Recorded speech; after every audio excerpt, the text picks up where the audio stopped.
시인 윤동주는 중학교 시절부터 하루에도 여러 편씩 시를 쓰던 그런 시인이었습니다.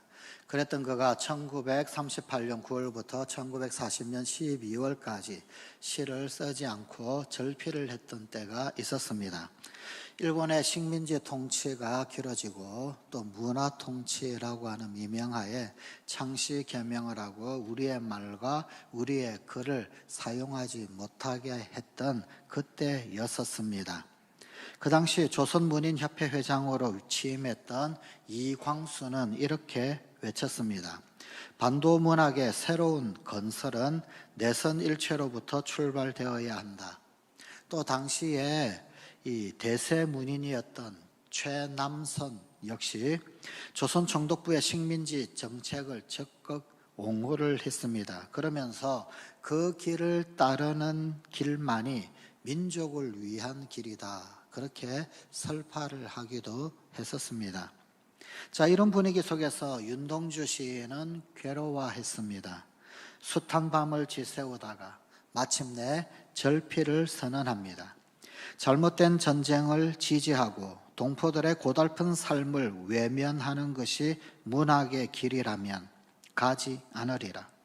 감투와 명성을 탐하고 궤변으로 자신의 행동을 미화하는 자들이 문인이라면 되지 않으리라. 그리고는 그는 긴 절필 이후에 이었고 1940년 12월에 다시금 발표했던 시가 팔복이라고 하는 시입니다. 슬퍼하는 자는 복이 있나니, 슬퍼하는 자는 복이 있나니, 슬퍼하는 자는 복이 있나니, 슬퍼하는 자는 복이 있나니, 슬퍼하는 자는 복이 있나니, 슬퍼하는 자는 복이 있나니, 슬퍼하는 자는 복이 있나니, 슬퍼하는 자는 복이 있나니, 저희가 영원히 슬플 것이요. 수치를 알고 슬픔을 머금은 시인의 영성이 고스란히 드러나는 시입니다.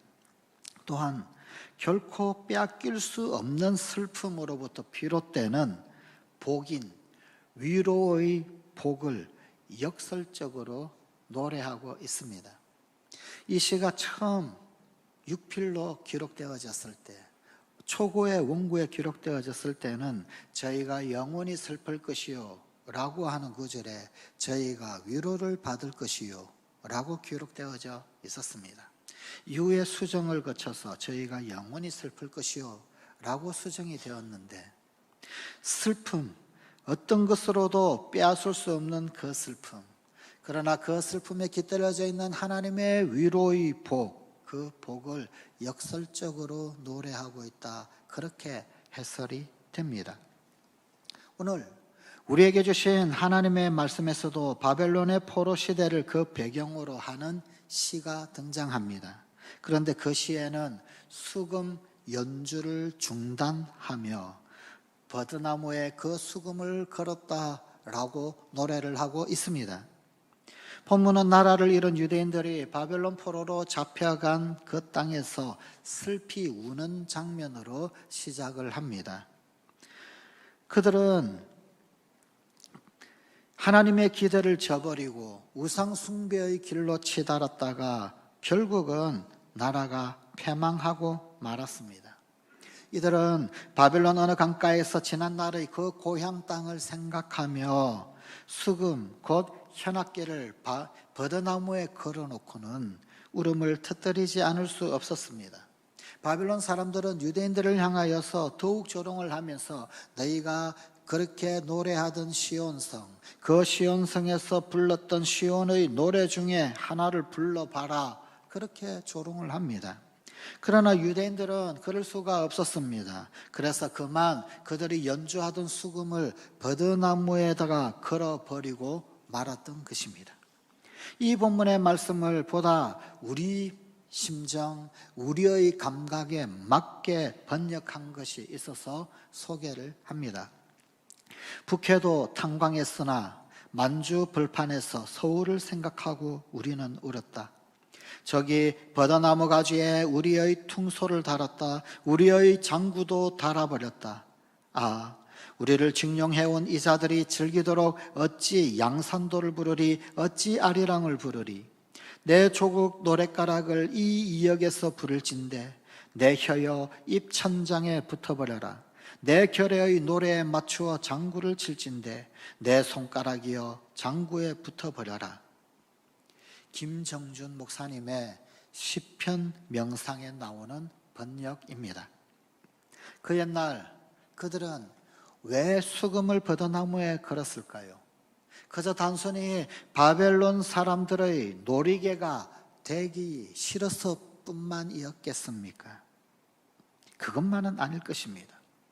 버드나무에 걸린 수금이 의미하는 것이 도대체 무엇일까요?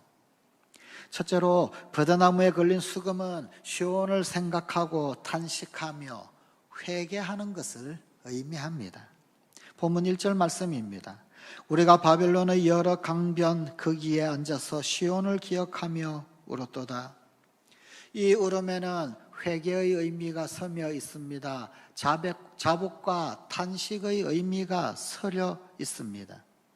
수금을 버드나무에 걸었다라고 하는 것은 지난날 하나님께 지은 죄에 대한 회개를 뜻합니다. 자복함을 뜻합니다. 하나님께 범죄함으로 인하여 나라의 멸망을 자초하고 성전도 잃어버렸고 뿐만 아니라 그 시온의 노래를 잃은 것을 탄식하고 있습니다. 시온은 유대인들에게 있어서는 신앙의 고향입니다. 고향 생각이 언제 날까요? 언제 고향 생각이 납니까? 늙고 병들었을 때, 외로울 때, 나그네 처량함이 쓸쓸히 밀려올 그때 고향 생각이 나지 않습니까? 이 세상의 삶이 고달프고 고통스러울 때 나지 않습니까? 이처럼 우리가 하나님의 뜻대로 살지 못하고 하나님으로부터 멀리 떨어져 있을 그때, 하나님께 기쁨으로 예배드리던 그때를 생각하고 슬퍼할 줄 알아야 합니다. 시편 42편 4절입니다. 내가 전에 성의를 지키는 무리와 동행하여 기쁨과 감사의 소리를 내며 그들을 하나님의 집으로 인도하였더니 이제 이 일을 기억하고 내 마음이 상하는도다. 버드나무에 걸린 수금, 오늘날 우리들의 삶 가운데서도 찾아볼 수 있습니다. 성경과 찬송가가 책꽂이에서 오랫동안 잠을 자고 있든지 가방 속에 깊숙이 들어가서 잠자고 있어서 한 주, 두 주, 한 달, 두 달이 지나가고 예배의 자리에 나아가 함께 말씀으로 찬송으로 화답하지 못하는 경우와 결코 다를 바가 없습니다. 성관가족 여러분, 주일에 한 번 예배 드리고 나면 6일간 버드나무에 수금을 걸어놓듯 성경 찬송 한 번 꺼내 열어보지 않고 있지는 않습니까? 혹 내 사랑하는 남편의 이름이 쓰여 있는 그 성경이, 그 찬송이 너무도 오랫동안 잠자고 있지는 않습니까? 자녀들에게 사준 그 성경이, 자녀들에게 사준 그 찬송이 버드나무에 걸린 수금과 같지는 않습니까? 그 찬송가를, 그 성경을 예배의 자리에서 펼쳐 노래하며 주의 거룩한 말씀을 듣고 읽어야 하지 않겠습니까? 둘째로 버드나무에 걸린 수금은 오직 하나님을 위해서 쓰임을 받겠다라는 헌신의 약속을 뜻합니다. 본문 3절 이하 6절까지의 말씀입니다. 3절에 이는 우리를 사로잡은 자가 거기서 우리에게 노래를 청하며 우리를 황폐하게 한 자가 기쁨을 청하고 자기들을 위하여 시온의 노래 중 하나를 노래하라 함이로다. 4절에 우리가 이방 땅에서 어찌 여호와의 노래를 부를까? 5절 예루살렘아 내가 너를 잊을진대 내 오른손이 그의 재주를 잊을지로다. 6절에 내가 예루살렘을 기억하지 아니하거나 내가 가장 즐거워하는 것보다 더 즐거워하지 아니할진대 내 혀가 내 입 천장에 붙을지로다. 수금을 버드나무에 걸어 놓았다라는 것은 시온의 노래, 여호와의 노래를 이방인들의 조롱에 응하여서 부르지 않겠다라고 하는 것입니다. 마치 시인 윤동주가 우리의 말과 우리의 글을 잃어버리고 우리의 이름을 잃어버렸을 때 절필을 선언했던 것처럼 말입니다. 이 수금을 오직 하나님의 영광을 위해서만 쓰겠다라고 하는 의지의 표현입니다. 여기에서 오직 하나님께 대한 거룩한 충성을 봅니다. 하나님을 위해서는 벙어리가 되어도 좋다라는 것입니다. 10계명 중 제3계명이 무엇입니까? 너는 내 하나님 여호와의 이름을 망령되이 일컫지 말라. 하나님의 이름이 망령되이 일컬어지는 그런 경우가 있을까요? 혹 우리는 이 같은 경우에는 그 버드나무에 수금을 걸어 놓아야 할 필요가 있습니다. 우리 그리스도인의 존재는 마치 버드나무에 걸려있는 수금과도 같습니다. 얼마든지 세속적인 가치를 위해서, 세상적인 만족을 위해서 쓰일 수 있는 수금입니다. 그러나 여호와의 노래를 타던 수금이기에, 하나님 앞에 찬송의 도구로 쓰였던 수금이기에, 그래서 거룩한 것이었기에, 그래서 그렇게 부정하게 쓰지 않겠다라고 하는 것입니다.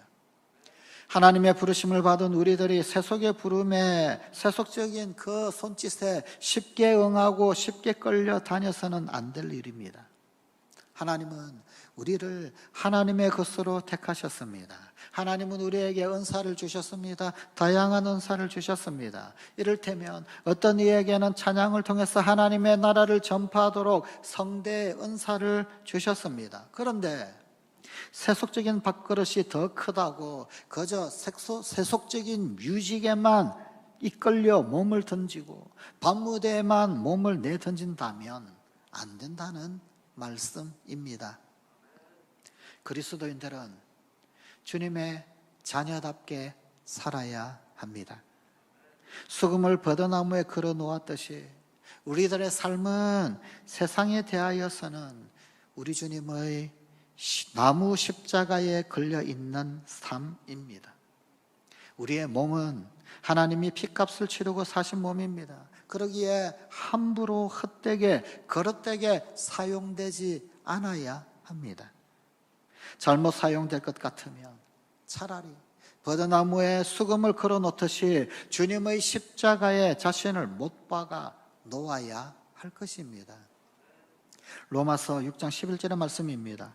이와 같이 너희도 너희 자신을 죄에 대하여는 죽은 자요 그리스도 예수 안에서 하나님께 대하여는 살아있는 자로 여길지어다. 그 뒤에 나오는 로마서 6장 13절의 말씀입니다.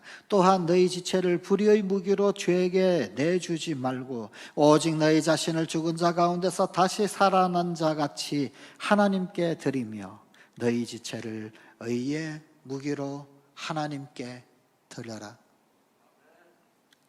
셋째로, 버드나무에 걸린 수금은 언젠가는 탄식이 변하여 하나님께 대한 노래를 부르게 되리라 라는 희망을 말합니다.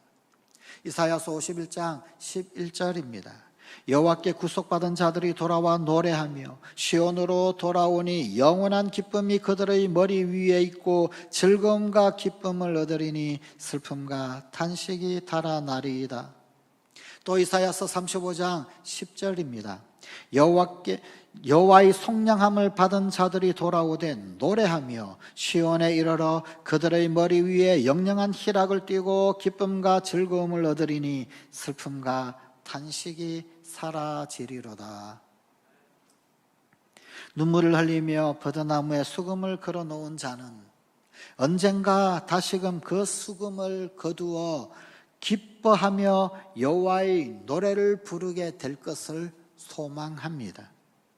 내일의 보다 참된 자유를 위하여 오늘 감옥에 갇혀야 한다면 그 희망을 위하여 기꺼이 갇히겠다는 것입니다.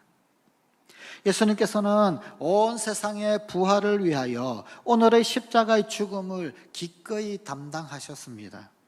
희망을 버리지 않는 자는 모든 것을 버릴 수 있습니다. 모든 것을 버릴지라도 희망을 붙들기 때문입니다. 모든 것을 버려서라도 희망을 붙잡아야 하기 때문입니다. 1982년 미국 보스턴의 한 병원에 뇌암에 걸린 소년이 누워 있었습니다. 이 소년의 이름은 숀 버틀러, 그리고 나이는 불과 7세, 7살에 불과했습니다.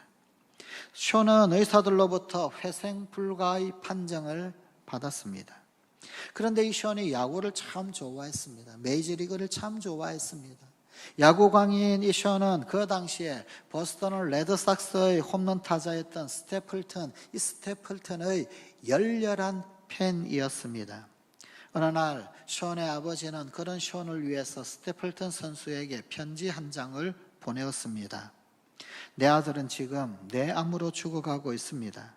당신의 열렬한 팬인 숀이 마지막으로 당신을 한번 보기를 원합니다. 이 편지를 받고 스태플턴은 놀랍게도 숀이 입원해 있는 병원을 방문을 했습니다. 숀, 내가 스태플턴이야. 내일 너를 위하여서 내가 반드시 멋진 홈런을 날려주마. 희망을 버리지 마. 숀은 갑자기 눈을 번쩍 떴습니다. 그러면서 반갑게 그 야구 영웅을 맞이했습니다. 그리고 그 다음날 스태플턴은 소년과의 약속을 지키며 정말로 홈런을 쳤습니다. 그 소식은 숀에게 그대로 전달이 되었습니다. 숀은 병상에서 대환호를 했습니다. 그런데 그때부터 이 소년에게 놀라운 일이 생기기 시작했습니다. 소년의 병세는 완연한 회복 기미를 보였습니다. 그리고 5개월 후에는 암세포가 말끔히 사라져 퇴원할 수 있게 되었습니다. 기적이 일어난 것입니다. 뿐만 아니라 이 소식이 미국 언론들에게 쫙 알려졌습니다. 언론들은 이 사실을 연일 대서특필하였습니다. 기억하십시오. 희망과 기쁨은 암세포를 죽이는 명약입니다. 사람에게 가장 무서운 병은 절망이라는 이름의 악성 종양입니다. 내가 진정 물리쳐야 할 적은 절망입니다. 버드나무에 걸린 수금을 보십시오. 눈물을 흘리며 버드나무에 걸어둔 수금을 보십시오. 그리고 다짐하십시다. 언젠가는 반드시 다시금 그 수금을 거두어 기뻐하며 여호와의 노래를 부르게 될 것을 소망하십시오. 넷째로, 버드나무에 걸린 수금은 나무에 달린 예수 그리스도를 바라보게 합니다. 유대인들의 강력한 애국심이 오늘 본문 말씀의 종결 부분에서는 바벨론에 대한 저주로 발전합니다. 본문 8절 9절 말씀입니다. 멸망할 딸 바벨론아, 내가 우리에게 행한 대로 내게 갚는 자가 복이 있으리로다. 내 어린 것들을 바위에 메어치는 자는 복이 있으리로다. 그런데 이것이 우리 인간의 약점입니다. 이것이 우리 인간의 한계성입니다. 원수마저도 사랑할 만한 그런 능력이 우리에게는 없습니다. 그러니 저주할 따름이지요. 유대인들, 그들은 자기들이 하나님 앞에 죄를 짓고 당한 그 심판을 바벨론에게만 돌릴 수는 없을 것입니다. 그러나 그럼에도 불구하고 자기들을 사로잡은 바벨론 탓을 하며 그 바벨론을 저주하고 있습니다. 인간은 누구나 이 세상을 탓하기가 십상입니다. 무슨 탓, 누구 탓. 나에게 찾아온 고난 혹은 나에게 찾아온 그 어려움 혹은 곤란한 일들, 사실 좀 냉철하게 바라본다면 어떤 원인이 있겠지요. 어떤 실수한 것도 있을 것이고요. 내가 완벽하게 잘한 것만 있겠습니까? 그러나 그럼에도 불구하고 우리는 책임 돌릴 그 뭔가를 희생양 찾기에 아주 급급합니다. 그래서 누구 탓을 해야 합니다. 어떤 탓을 해야 합니다. 그 무슨 탓을 해야, 그래야 직성이 풀리고 좀 속이 시원해지는 듯 합니다. 사실 우리 인간의 영약성을 고스란히 드러내는 짓이지요. 인간은 결코 스스로 의인이 될 수 없습니다. 사랑은 편애로 기울어지기 쉽고 지식은 참 교만으로 기울어지기가 쉽습니다. 부유함은 자긍으로 빠지고 받으면 받을수록 겸손한 것이 아니라 도리어 하나님을 떠나게 되는 악순환을 밟는 것이 우리 연약한 인간입니다. 그러므로 바로 여기에서 저주의 십자가에 달리신 예수 그리스도를 봅니다. 우리를 위해 버드나무에 달린 수금과 같이 나무 십자가에 달린 예수님을 바라봅니다. 그리고 십자가에서 죽으심으로, 그리고 또한 마침내 그 나무에서 내려오셨습니다. 죽으심으로 오히려 그 나무에서 내려오신 예수, 나무에 달려 죽을 수밖에 없는 인생들과 함께 그 나무에서 오히려 내려오신 것입니다. 이에 수금을 손에 다시 쥐어주시고 그리고는 새 노래를 부르게 하셨습니다. 오늘날 우리의 삶 가운데 혹시 버드나무에 걸린 수금처럼 중단되거나 혹은 자제되거나 혹은 멈추어 서버린 것이 있습니까? 혹 어쩌면 코로나19로 말미암아 많은 것들이 멈추어 서버린 우리의 삶 가운데서 버드나무에 걸린 수금을 그려봅니다. 이는 예배의 자리를 그리워하는 회개의 그림입니다. 이는 오직 세상에 대하여 죽고 하나님께 대하여 쓰임 받겠다는 헌신의 그림입니다. 이는 지금의 탄식이 언젠가는 찬송이 되리라는 희망의 그림입니다. 이는 우리를 위해 대속의 길을 가신 예수 그리스도께서 지신 십자가의 그림입니다. 토스카니니는 이런 말을 남긴 적이 있습니다. 눈물 어린 눈으로 하나님을 바라볼 때 하나님은 더 똑똑히 보이는 법이다. 혹 우리 가운데 눈물 어린 눈으로 그저 멀뚱멀뚱 하늘만 쳐다보는 분이 있으십니까? 고개 들어 주를 보십시오. 주님이 더 똑똑히 바라보이게 되실 것입니다. 마치 버드나무에 걸린 수금처럼 우리의 삶이 일시정지당한 것 같은, 그래서 그 뭔가 할 수 있는 것이 아무것도 없는 것처럼 보이는 그런 때가 지금 내가 서 있는 때입니까? 회개의 시간일 것입니다. 그 시간을 회개의 그림으로 채우십시오. 회개의 그림으로 채울 뿐 아니라 한 걸음 더 나아가 헌신의 그림으로 채우십시오. 나는 주님께만, 나는 하나님께만 나 자신을 드리겠다. 헌신의 그림으로 채우십시오. 결코 절망하지 마십시오. 언젠가는 버드나무에 걸린 그 수금이 내려오게 될 때가 있을 것입니다. 조롱거리의 노래가 아니라 하나님 앞에 영광을 올려드리고 시온에서 찬송을 올려드리는 놀라운 희망의 그림을 그리십시다. 무엇보다 우리 주 예수 그리스도, 십자가에 달리신 주님, 나를 위하여, 우리를 위하여 대속의 길을 가신 우리 주 예수 그리스도께서 지신 그 십자가의 그림 그리는 우리 성관 가족이 되십시다. 이 그림이 우리의 삶 가운데 더욱 분명하게 그려지는 성관 가족이 되십시다. 기도하시겠습니다. 하나님, 오늘 우리의 삶의 자리가 멈추어 선 곳이 있다면 그곳에 회개의 그림이, 한 걸음 더 나아가 우리 주를 향한 거룩한 결단의 그림이, 아니 이것이 결코 절망이 아니요 마침내 놀라운 소망과 희망 가운데 다시금 회복되어질 거룩한 은혜의 그림이, 무엇보다 모든 것이 멈추어 섰을 때 우리 주 예수 그리스도가 더욱더 똑똑히 바라보이는 십자가의 그림이 되게 하여 주시옵소서. 우리 주 예수 이름으로 기도드리옵나이다.